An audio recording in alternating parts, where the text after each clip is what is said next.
Et salut tout le monde, je suis Ectélion et après une petite pause forcée, j'ouvre les portes du bazar pour vous reparler de Traveler et surtout des vaisseaux spatiaux. Aujourd'hui nous allons voir ensemble à quoi ressemble l'achat et la gestion d'un vaisseau spatial dans Traveler et bien sûr nous aborderons aussi les voyages. Dans le livre de base, vous trouverez déjà tout un tas de vaisseaux spatiaux, mais il y en a encore plus que ce soit dans les aventures et surtout dans un supplément dédié, le bien nommé Highguard, qui vient lui aussi d'ailleurs de ressortir dans sa version Update 2022.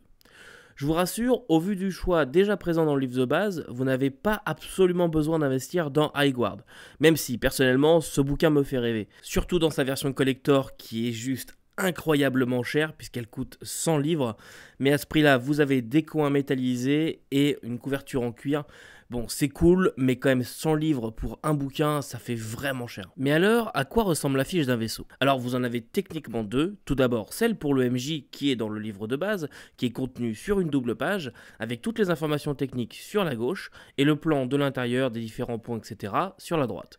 Et enfin, la seconde, qui est celle dont vos joueurs se serviront en partie, c'est en quelque sorte sa fiche de personnage qui évoluera en fonction des dégâts et des améliorations éventuelles. Parce que oui, si vous orientez votre campagne autour de l'utilisation d'un vaisseau, celui-ci devrait normalement être considéré comme un personnage. Après tout, que serait Han Solo sans le Faucon ou bien les héros de The Expanse sans le Rosie? Partant de ce principe, il est logique et à mon sens intéressant que les joueurs puissent le modifier selon leurs envies et leurs besoins. Et donc, en toute logique, qu'ils puissent noter sur une feuille les modifications apportées. Cette feuille de perso tient sur une simple page et tout y est présenté de façon très claire.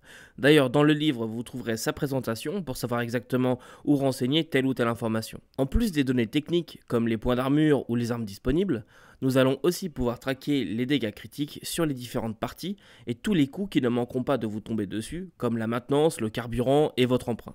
Mais nous reparlerons de ça un peu plus tard, commençons déjà par voir comment est-ce que l'on se procure un tel engin.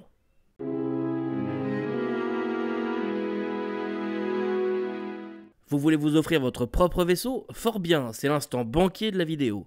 C'est le moment de faire votre choix et de passer à la caisse. Mais bien évidemment, un appareil de ce genre, ça coûte une véritable fortune. Je prends un exemple bien connu dans l'univers de Traveler, le Free Trader. Eh bien, nous parlons tout de même d'un coût d'environ 47 millions de crédits, et il y a très peu de chances que vous ayez cette somme sur vous, même en vous y mettant à plusieurs. Mais ne perdez donc pas espoir, le crédit existe aussi dans Traveler. Pour financer votre nouveau joujou, vous devrez rembourser un emprunt sur 40 ans. Mais combien alors? Eh bien c'est simple. Lorsque vous allez choisir votre vaisseau, le MJ va diviser le coût de l'appareil par 240 et c'est la somme que vous allez devoir payer chaque mois pendant 40 ans. En plus bien sûr de son coût de maintenance affiché. Parce que oui, bien sûr, un vaisseau, ça s'entretient. Il existe deux manières de réduire le coût d'un vaisseau. Déjà, lors de la création de personnage, vous pouvez recevoir un vaisseau en tant que récompense de carrière. Mais attention, il ne vous donne pas vraiment le vaisseau, vous allez devoir le payer à hauteur de 75%. Ce qui représente quand même un beau cadeau. Évidemment, ça ne concerne que 3 vaisseaux, le vaisseau scientifique, le scout et le free trader. Mais quand même. Mais ça, je vous l'ai déjà dit dans la vidéo que j'ai faite sur la création de personnages. J'ouvre une parenthèse d'ailleurs sur la vidéo de création de personnages. Si jamais vous ne l'avez pas vue parce que vous avez été effrayé par la longueur de la vidéo, je sais, j'ai eu certains commentaires dans ce sens-là, eh bien, allez la voir. La vraie vidéo ne fait que 9 ou 10 minutes, quelque chose comme ça. C'est juste que j'ai inclus un exemple de création post-générique qui rallonge la durée de la vidéo à presque 40 minutes. Mais en vrai, la vraie vidéo, le cœur de la vidéo ne fait que 9 ou 10 minutes. Donc, allez voir ça si jamais c'est pas fait. Autre solution pour réduire le coût d'un vaisseau, vous allez pouvoir récupérer lors de la création de perso ou de vos aventures des parts de vaisseau, des cheap shares. Imaginez ça comme des actions. Chaque part peut être troquée en échange d'une réduction d'1 million pour l'achat d'un nouveau vaisseau. Donc, pour résumer, par mois, vous allez devoir payer une somme de base fixe afin de financer le vaisseau et son entretien. Si je reprends l'exemple du Free Trader, j'en aurai donc pour 1158,30 de vaisseau et 3861 d'entretien, pour un joli total de 5019 crédits. Et bien sûr, ça ne prend pas en compte le carburant, etc. Vous commencez à comprendre que le manque de pognon est un élément moteur de scénario très puissant. Ah oui, parce que si jamais vous décidez que vous ne voulez pas payer et que vous préférez échapper à vos créanciers, surveillez bien vos arrières parce qu'il y a de jolies choses qui vous attendent. Idem pour les périodes de maintenance, vous pouvez très bien décider de les sauter, mais attention, ça va vous appliquer des modificateurs négatifs qui vont s'amplifier au fur et à mesure des maintenances négligées, et une panne des systèmes vitaux au milieu de nulle part, ça peut vite être un problème. C'est bien beau tout ça, mais qu'est-ce que je peux faire avec un vaisseau ?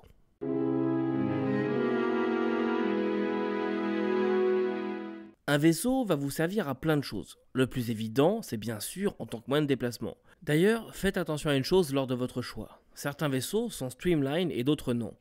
En gros, les streamlines ont été conçus pour voler à la fois dans l'espace mais aussi dans les atmosphères, et les autres non.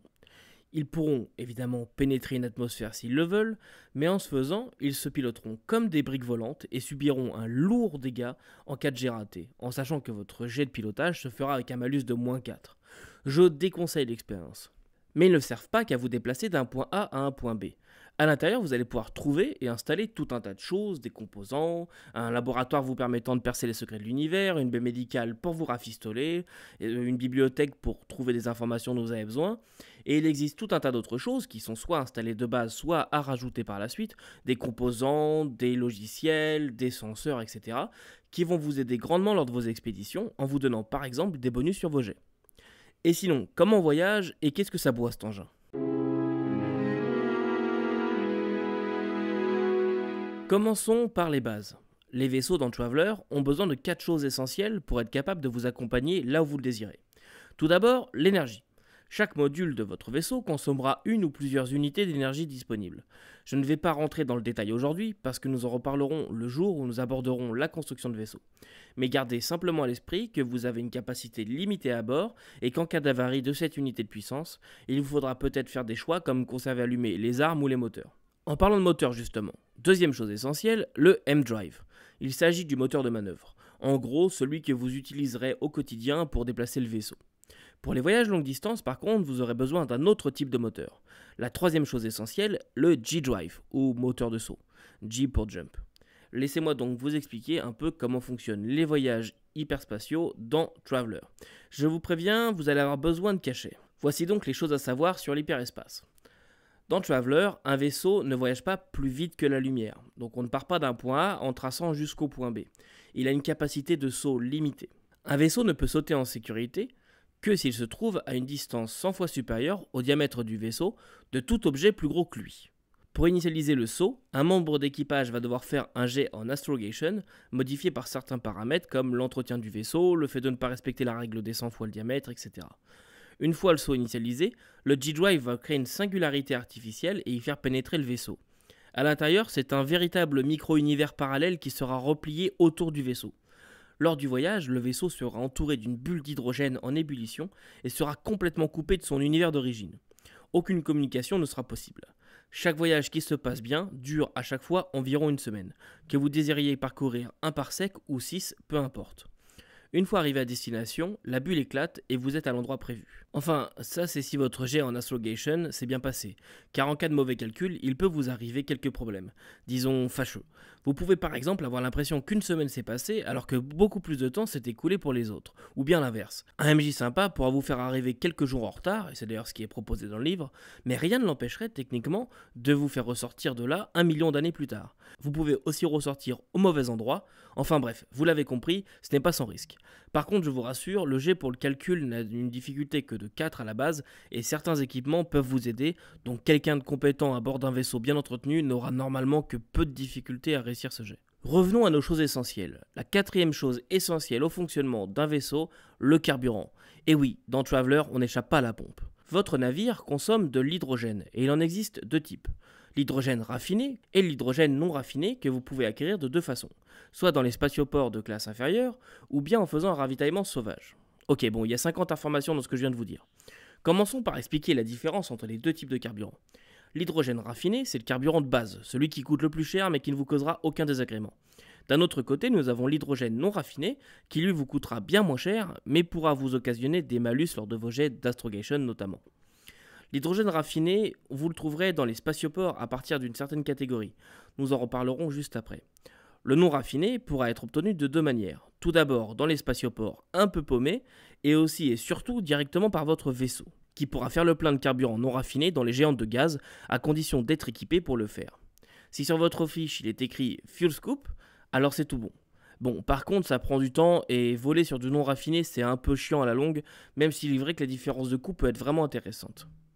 Mais il faut que je vous parle du prix d'ailleurs. Le carburant raffiné coûte 500 crédits par tonne, et le non raffiné, lui, ne vous coûte que 150 crédits par tonne, en sachant que le nombre de tonnes à mettre et la consommation dépendent de votre vaisseau. Ainsi, si je prends un Scout de base, il possède un réservoir de 23 tonnes, pouvant assurer une distance de saut égale à 2 parsecs ou 12 semaines de vol standard. Quand viendra le temps de faire le plein, voici combien je vais devoir dépenser. En hydrogène raffiné, 500 x 23, ça fait 11 500 crédits. L'hydrogène non raffiné, 150 x 23, ça fait 3450 crédits. Dans tous les cas, ça fait mal au portefeuille, mais il faut avouer qu'on peut comprendre les pilotes qui préfèrent voler en non raffiné. D'ailleurs, pour les petits malins qui aimeraient le beurre et l'argent du beurre, sachez que vous pouvez faire votre plein avec votre fuel scoop pour rien et installer une raffinerie interne qui s'occupera de transformer le carburant afin de voler propre et en sûreté pour rien, mis à part du temps. Il reste un dernier point que j'aimerais aborder dans cette vidéo, les voyages.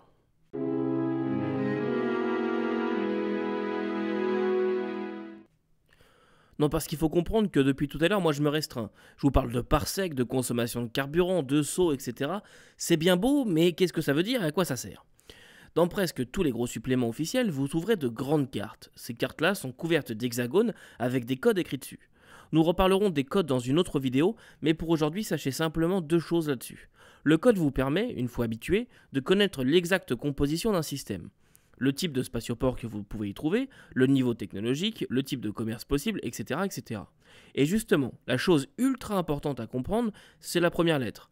A, B, C, D, E et X. Faites bien attention à ça, car par exemple, le carburant raffiné ne sera disponible que dans les spatioports de type A ou B. Quand vous allez vouloir voyager d'un point A à un point Z, ça se planifie. Tout simplement parce que votre vaisseau aura des limitations en termes de nombre de parsecs pouvant être parcourus en une seule fois, en sachant que 1 parsec est égal à 1 hexagone sur la map. Vous allez devoir faire attention au carburant qui sera consommé pour le saut, et donc généralement votre voyage devra prendre en compte des arrêts pipi sur la route. Juste le temps de faire le plein, de prendre un sandwich triangle dégueulasse à 10 crédits et de repartir pour une semaine dans l'hyperespace. Donc, en bref, faites juste attention de bien planifier vos voyages en prenant connaissance des informations sur la carte pour vous assurer que le système visé contiendra bien tout le nécessaire pour vous. Non, parce que si vous êtes à sec dans un secteur noté X sur la carte, félicitations, il n'y a aucun spatioport dans le secteur et vous êtes bon pour envoyer un signal de détresse. Une chance pour vous, répondre à un signal de détresse est une obligation légale dans le Chartered Space.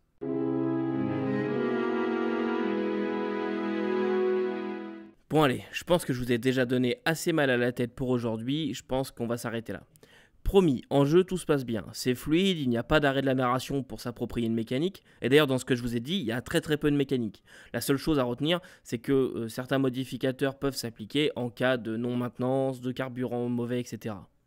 J'avoue que j'aime beaucoup la planification de voyage, à chaque partie ça donne lieu à quelques scènes de roleplay, durant lesquelles les personnages se questionnent sur la route la plus efficace en termes de temps, tout en étant la plus sûre.